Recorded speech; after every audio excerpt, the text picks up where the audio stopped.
लंडपुर नगरी के प्रधान ई बताओ कि भौजी लीची बेचतिया आकी धंधा करतिया। अच्छा काहे से कि लीची बेचे में गाल काट या के उच्चाट कैसे सकेला, समझ रहे हो? तो तहार काहे फाटता?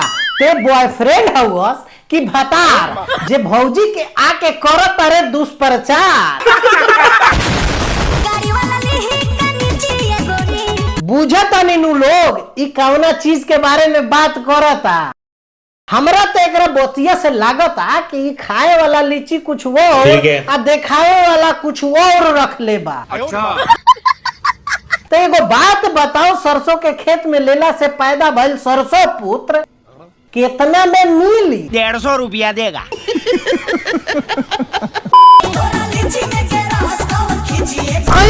पीछे कर हम कहत रहनी हनु कि एकरा नियत से लागत नहीं के कि जवन देखावत तो वही लीची के बारे में बात करता। नहीं। अब रउआ लोग तो समझ गए नीनू। ये कोई रंडी खाना है। लागता कि भौजी भी कम छिहत्तरी ना बाड़ी, कमर के तो ऐसे चलावत या कि लागत सारा मजा लेके बच्चा यही जब पैदा कर दी। मार चोट दिए भैया जी अब तो। लीची के रस पियल देख के मन भर गईल होई तो रउआ लोग जाई नीचे कमेंट करी, लाइक करी, शेयर करी। मिलतानी अगला वीडियो में। बाय बाय, टेक केयर, जय हिंद।